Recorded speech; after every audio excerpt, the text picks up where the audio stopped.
Olá! Neste IELTS Reading Assignment, a primeira questão que fazemos, como sempre, é a leitura do primeiro parágrafo por completo, que é a leitura respectiva à introdução do texto, sempre muito importante para a interpretação do sentido geral do texto. Depois, a partir do primeiro parágrafo, lemos o primeiro período e o segundo período de cada parágrafo subsequente. Agora, em contextos como este, por exemplo, onde que você tem o primeiro período finalizando e depois indo para o segundo e último período, portanto temos aqui um parágrafo envolvendo somente 2 períodos, aí você pode o ler por completo. Mas quando temos parágrafos maiores, como aqui, você lê começando do Other Researchers, vai até o Children, primeiro período, e depois lê o último período, que na realidade, somente fazendo uma correção, ele não começa do by, ele começa do The Results e vai até o Speak. Não é? Então perceba que lemos o primeiro parágrafo por completo e o primeiro e último período de cada parágrafo subsequente. Fazemos assim com todos os outros parágrafos até chegarmos ao último parágrafo do texto, que neste caso é o parágrafo F, onde lemos o último período por completo, ou melhor, correção, o último parágrafo por completo. Então veja, você lê o primeiro parágrafo por completo para ter a interpretação da introdução, que é sempre muito importante. Depois você lê o primeiro período de cada parágrafo subsequente, porque ele é o tópico frasal do parágrafo, ou seja, a essência do tópico abrangido pelo parágrafo sendo dado logo no começo dele. E o restante do parágrafo é um aprofundamento do conteúdo do tópico já introduzido no seu tópico frasal.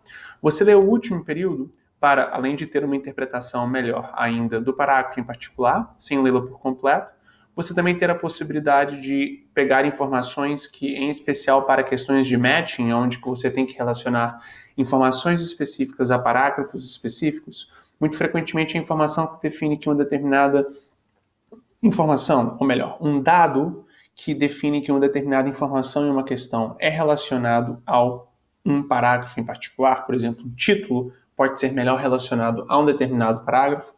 Muito frequentemente esse dado se encontra logo no final do parágrafo. Portanto, com você lendo o último período, você também não é pego de surpresa com esse tipo de dinâmica.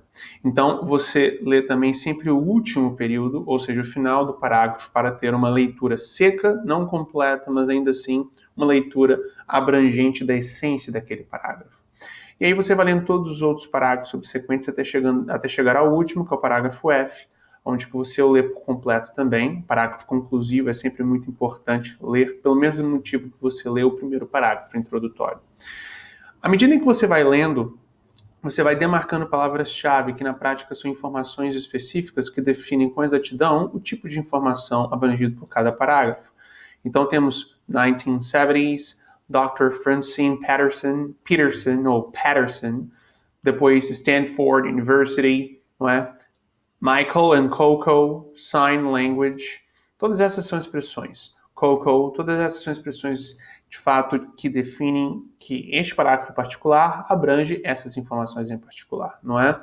Temos aqui Coco, Dr. Patterson, continuando aqui. Eu não estou nem ao menos lendo os parágrafos para leitura, eu somente estou fazendo a demonstração de palavras-chave, como 1994, ou melhor, não estou lendo os parágrafos para interpretação, somente estou fazendo a análise das palavras-chave de algumas que eu consigo identificar. 1994, Richard Wiseman, TV program called Tomorrow's World. Por que você faz o destacar dessas palavras-chave? Você faz o destacar dessas palavras-chave porque elas são as mesmas palavras-chave que estarão presentes nas questões.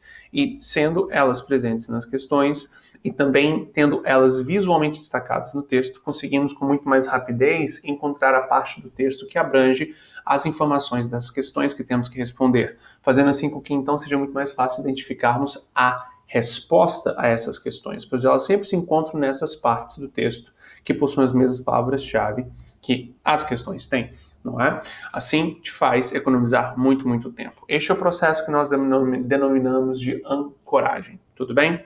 Então você vai destacando palavras-chave, números. Esse aqui é um texto definitivamente rico em palavras-chave. Some like it hot, 50-50 split, 30,000 calls, não é?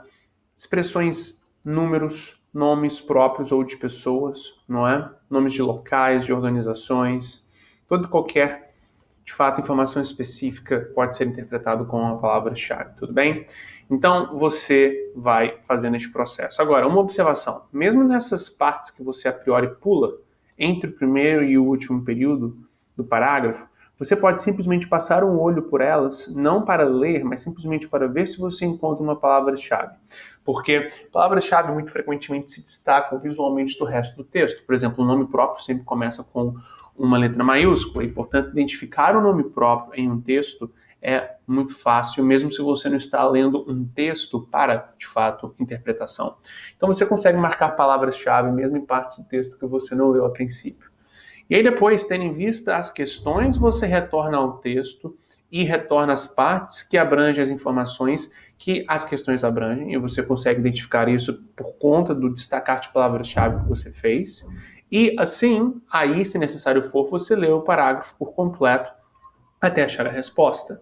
O objetivo, então, é termos uma leitura inicial seca. Você, na realidade, não vai estar sempre fazendo uma leitura que não abrange tudo de um parágrafo, tudo bem? Você, na realidade, vai ler somente o primeiro e último período a princípio, mas depois, tendo em vista as questões, retorna ao texto e lê o texto por completo, ou as partes que abrangem as questões, tudo bem? Perfeito. Então, aqui, nós definitivamente temos aqui um tipo de questão no qual a leitura do último período se torna muito, muito útil, que é o header matching. Nós temos diferentes parágrafos e temos que dar títulos a estes parágrafos, tendo em vista essa lista de possíveis títulos. Pois bem, você aqui, então, primeiro, em questões como esta, consegue já excluir 90% ou 95% da dubiedade ou, na realidade, do que não é claro para você, através da exclusão. Ou seja, você vai removendo as alternativas que simplesmente não fazem sentido nenhum, e isso é fácil. Depois você sempre vai chegar a duas ou no máximo três, mas principalmente dois títulos em particular que podem ser interpretados como sendo títulos que podem ser relacionados a um determinado parágrafo. Agora, lembre-se, você só pode ter um título dado como resposta. E aí, depois de você, por exclusão, chegar às últimas alternativas, que normalmente são duas, você se questiona, ok, este parágrafo em particular proporcionalmente abrange mais o tópico que pode ser inferido deste título ou o tópico que pode ser inferido daquele título. E aí você realmente faz o processo de inferência, tendo visto que proporcionalmente o texto, ou melhor, o parágrafo fala mais. Agora, 90% das pessoas que não fazem esse tipo de questão de uma forma bem consciente e estratégica gastam muito tempo perdidas entre as alternativas, sendo que 80% delas são claramente não relacionáveis ao parágrafo. Portanto, por exclusão, a priori, somente chega às duas últimas que fazem sentido e depois busque inferência. Não tente inferir desde o começo. Tente sempre excluir a princípio, tudo bem? Depois aqui temos um outro tipo de questão de matching, não é? Look at the following statements and list the experiments below. Match each statement with the correct experiment A to C. You may use any letter more than once. Então, aqui temos as descrições de diferentes experimentos que você leu no texto e você, na realidade, precisa de relacionar qual experimento é melhor descrito, não é? Você aqui, então, tem 3 experimentos diferentes com 4 descrições a serem classificadas como A, B ou C. Ou seja, é óbvio que você vai ter um experimento que deve ser dado como resposta para, no mínimo, 2 questões aqui diferentes. Então, muita atenção com relação a isso. E aqui que entra a importância de você ter marcadas as palavras-chave, porque Gorilla Experiment, Experiment with Children, TV Experiment, são idealmente todas palavras-chave que você já marcou no texto, ou ao menos sinônimos dessas mesmas expressões que estão aqui sendo dadas como nomes a estes experimentos, e assim você, na realidade, tem a possibilidade de identificar muito mais rapidamente as relações, tudo bem? E aqui, por último, nós temos questões que envolvem um completar de sentenças incompletas, e aqui você tem que realmente estar extremamente atento ao fato de que você tem que utilizar somente uma resposta, ou melhor, uma palavra por resposta. Você às vezes pode até mesmo identificar a informação correta como resposta, mas se ela estiver no formato errado, ou seja, por exemplo, se você dar uma resposta composta por 2 palavras, a sua resposta está errada. Então, antes de tudo, respeite ao pé da letra a possibilidade aqui máxima que foi ofertada, que é de somente uma palavra, tudo bem? Então, extra atenção às palavras-chave, mais uma vez, que você demarcou no texto, pois elas serão as suas melhores amigas para encontrar as palavras que precisam de ser utilizadas para preenchermos cada uma dessas sentenças incompletas. Então, eu lhe desejo uma ótima prática IELTS Ready.